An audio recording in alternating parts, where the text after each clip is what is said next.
susunod na command na i-discuss natin, no? Ito namang point type or p-type, no? Halimbawa, gagawa ako ng circle dito. Lalagyan natin ng point. Yung diniscuss natin, nag-point tayo kanina, no?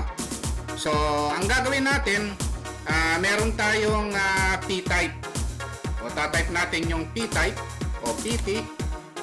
Ito yon, yung point type. Kanina, kaya lumabas yung point na ito kasi nakalagay natin, kasi nilagay ko yan dito sa point na ito, no? O, halimbawa, kukunin ko ito. Kung ano yung kukunin natin dito, yun yung lalabas. Ito yung mga lumabas, oh. Kasi sinet ko na kanina yung point na gusto ko. Ito yon. Kaya ito yung lumalabas, no? Pero pag open natin ng AutoCAD, ang default, no? Ito yon. Yung maliit na ito, no? Then okay. Ito yon. Sa totoo lang may mga point dyan, kaya lang hindi natin makita. Maliit yan, no? Kaya kayo, pag nag-point kayo, hindi nyo sinet, ang mangyayari merong point dito, kaya lang hindi nyo makita, no? Kagaya dito sa circle na ito, pag nag-point ako rito, may lalabas na point dyan pero hindi natin makikita. Yan yung default, no? Kaya dapat pag nagpo-point tayo, iset muna natin yung point type, no? So, pt. Tapos, iset muna natin dito kung anong gusto nating point, no? Halimbawa, itong x lang na ito, then okay. O, tapos magpo-point na tayo rito. So, ang point, alam naman natin kanina, PO.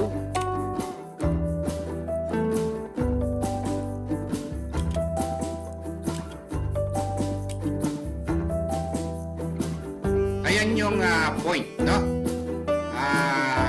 Ang mangyayari kasi pagka kayo, ang ginawa nyo, nag-point kayo ng tuloy-tuloy, ganito ang mangyayari.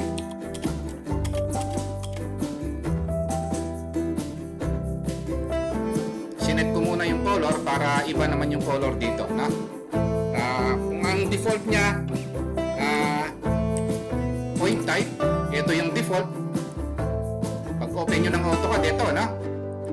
Ang mangyayari, magpo-point kayo.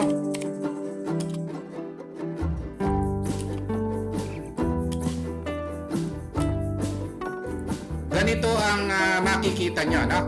So halos hindi nyo makita yung point.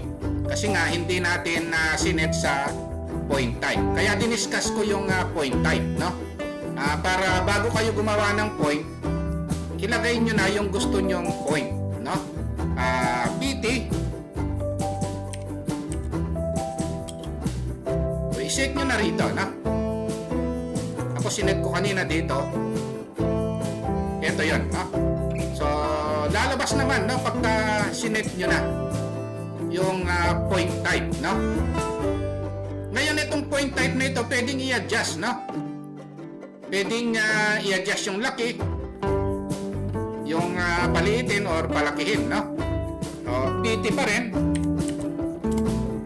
Ito yun, point size, no? Halimbawa gusto nyo doblehin yung laki, ang default nya 5, gawin kong 10, then okay. Ito yun, no? O gusto ko mas maliit sa 5, o gusto ko 3 lang, o ito naman, no? So pwedeng i-adjust yung point, no? Kaya huwag nyo kalimutang gamitin yung command na pt, no? Point type. Kunin nyo rito yung point na gusto nyong gamitin bago kayo mag point command, no? Ayan. Okay, punta tayo sa next topic naman. Yun namang break, no? So, subukan natin yung break. Halimbawa, meron akong rectangle dito. Gusto kong alisin yung isang side ng rectangle, no? Gusto kong alisin itong isang side na ito. Meron tayong command na break, or ang shortcut command niya is BR naman, no? I-select ko yung i-break na rectangle, tapos sa baba dito sa command line meron tayong option na first point, no? Okay, click ko yung first point. Ang first point dito sa end na ito, yung second point dito sa kabila. Ito na break yung rectangle, no? So pag kinlik natin ito, buo pa rin siya, no? Kaya lang break yung isang side, no? Ayan yung break command, no? Halimbawa, meron kayong circle. O ito na lang, no? Gusto nyong alisin yung isang quadrant, no, ng circle na ito. Kung hindi nyo alam yung break, baka ang gawin nyo, gawa kayo ng line dito. Tapos ititrim nyo. Ayan na. Mag-erase pa kayo. Mag-erase pa kayo ng boundary, no? Ayan yung disadvantage ng trim, no? Gagawa kayo ng boundary, then ititrim nyo pa. Samantalang kung alam nyo yung break, hindi nyo na kailangan gumawa ng line na boundary. Diretso na. So, BR, select lang ito. Tapos, merong first point. Ang first point, itong quadrant na ito. Ang second point ito. Ayun, no? So, na-break siya. Okay? So, wala nang line na boundary para i-trim. So, diretso na. Parang ganito sa line, no? Kung sa line natin na gagamitin. Halimbawa, may line tayo rito. Kung gusto kong putulin itong line na ito, no? Magmula, hahatiin ko siya. So, kung hindi natin alam yung break, baka gumawa pa kayo ng line na isa pa para maging boundary. Tapos, ise-select nyo yung mga line, tapos tatype nyo TR o trim, o i-erase nyo pa yon.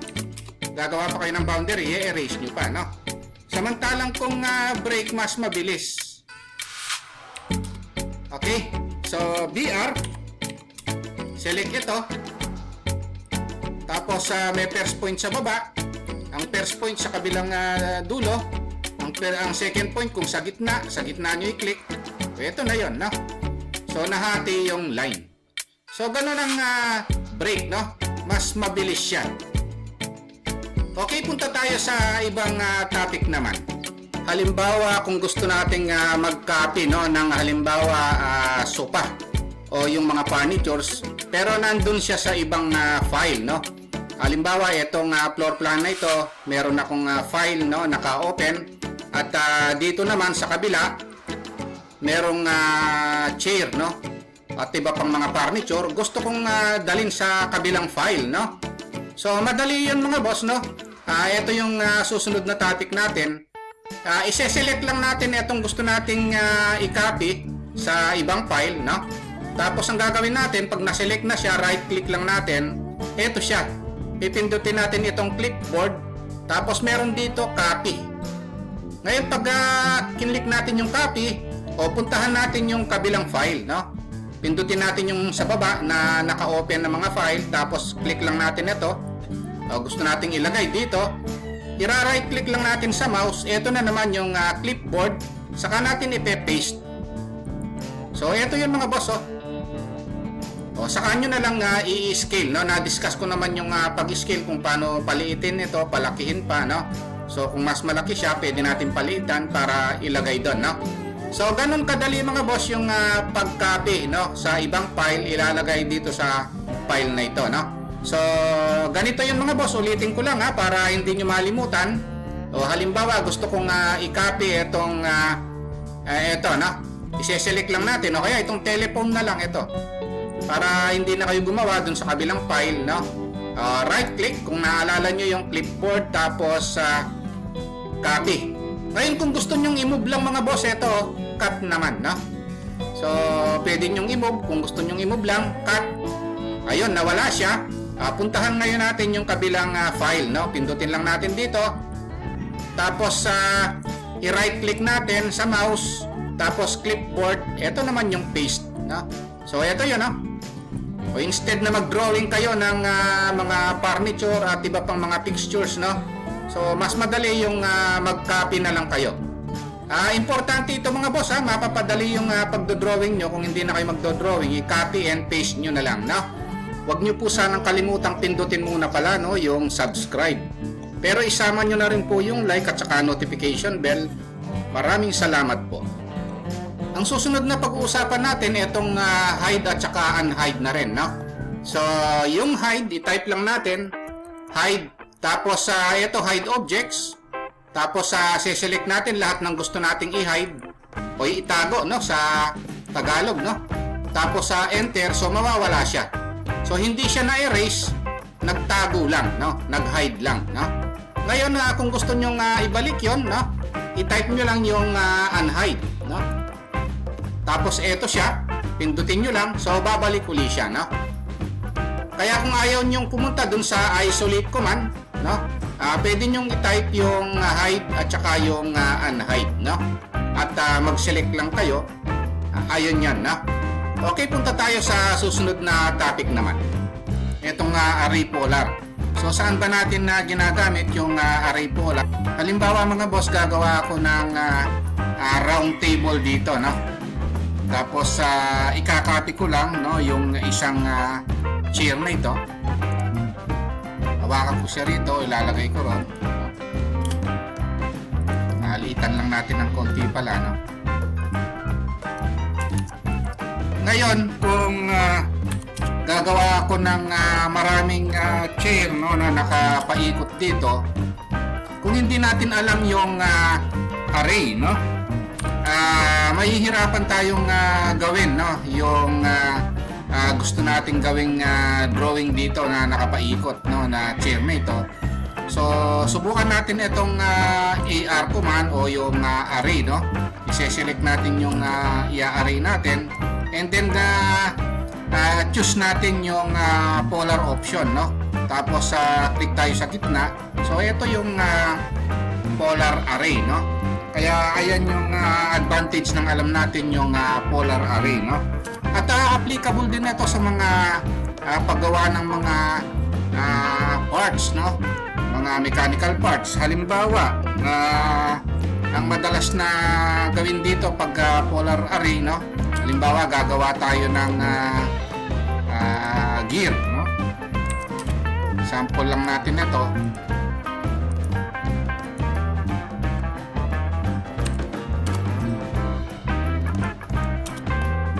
Simplihan ko na lang, no, para mapadali.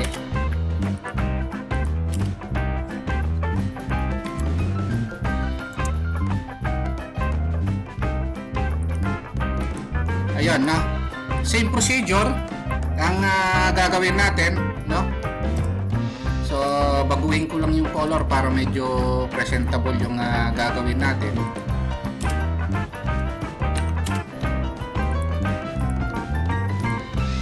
Ang command dyan is array pa rin, no? Yung polar. So, AR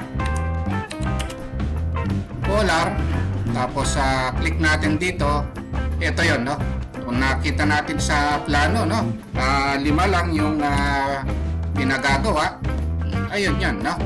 So, enter lang natin. So, ito yung gear, no? Ayan yung kagandahan ng alam natin yung polar array, no? Ang susunod na command, no, na gagawin natin, ito namang hatch, no? Itong hatch, halimbawa, gagawa tayo ng pader, no? May pader tayo, tapos meron tayong halimbawa pinto rito. Napaka-importante ng hatch command, no? Sa actual job, laging ginagamit ito, no?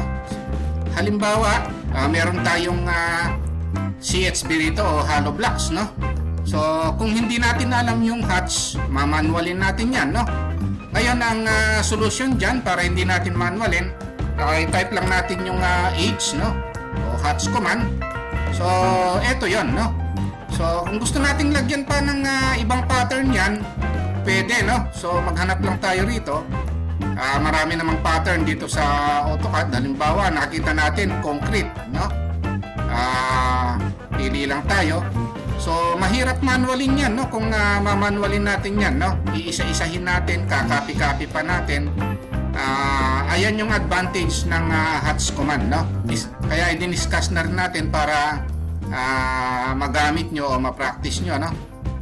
Pwede natin i-adjust yung size nito, no, ng hats. Ayun, no, na-adjust yan. And then pwede rin i-edit pa, no, pagka halimbawa gawa na yan, pwede pang i-edit yan, no. So i-double click nyo lang, and then hanapin nyo lang yung gusto nyong scale, pattern. Meron namang hats edit, no, HE. Ito yon, no. So na-edit naman yan. So lalabas yung dialog box. Pili kayo rito. Yung HE, yan yung hats edit, no. O, kung halimbawa sinabi ni boss, hindi pala siya brick, concrete pala siya, no. So pwede nating kunin yan. Ayun, na-edit siya, no. So ayan yung hats at saka yung HE o yung hats edit, no. So i-practice lang natin, no, para magamit natin sa actual job, no. Ang susunod na command na i-discuss natin, ito napakagamit na gamit, no, yung command na ito. Halimbawa meron tayong i-extend, no, o i-trim. Halimbawa lang natin ito, palitan lang natin ang color, then copy lang natin. Ito naman ng command na ito pampabilis naman, no, sa paggawa ng plano. Select lang natin ito. Meron tayong command na extend and then i-fence natin, no, para hindi natin iisa-isahin yung pag-extend ganito. I-type lang natin yung F, no, i-fence natin para mabilis. Ayan na. Ayan yung extend fence, no. Kasi kung hindi natin alam yung extend fence, mamanualin natin yan, iisa-isahin natin, no. So ipipick lang natin isa-isa. Sa actual job madalas gamitin kung mag-extend tayo ng maramihan, i-extend na fence na lang natin, no. Kasi sa actual job dapat pag nagdo-drawing tayo ng plano sa AutoCAD, dapat mabilisan. I-select natin yung boundary, tapos itatype natin yung EX o yung extend, tapos i-type lang natin yung F option, no? Tapos gaganyanin natin para mabilis, no? Ayan yung extend fence, no? Ngayon ang susunod na i-discuss naman natin na pampabilis din, no? Hindi na fence. Halimbawa gusto naman nating magputol ng mabilisan.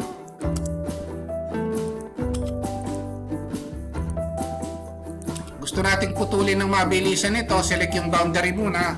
Trim naman, no. Yung trim, gaya ng extend, meron din siyang TR ang shortcut command niya, no. Meron din siyang mabilis, no, na pag-select, hindi yung paisa-isa, no. O ganun, paisa-isa, matagal ito. So kung merong fence sa extend, meron din namang fence, no, sa trim. So ito yung gagawin natin. Kung gusto natin i-trim ito ng mabilisan, minsan mas marami pa dyan, select natin yung boundary and then type TR naman, no? And then type natin F for fence. Ito yun, no? Igaganyan lang natin, i-drag na lang natin gano'n, no? So mas mabilis siya, no, kaysa dun sa iisa-isahin natin, no? So halimbawa ganito siya. Gusto natin itong nasa loob ang i-trim natin ng mabilisan, select yung boundary, then TR, o i-drag na lang natin yung mouse natin, no, sa walang tinatamaan. Ayun, fence na rin yan, no. Ayan yung trim na mabilisan, no, hindi yung pick na paisa-isa. Okay, ayun lang mga boss, no. Kung nagustuhan nyo itong video natin, huwag nyo po sanang kalimutang pindutin muna pala, no, yung like. Isama nyo na rin po yung subscribe tsaka notification bell. Thank you very much at God bless po sa inyong lahat.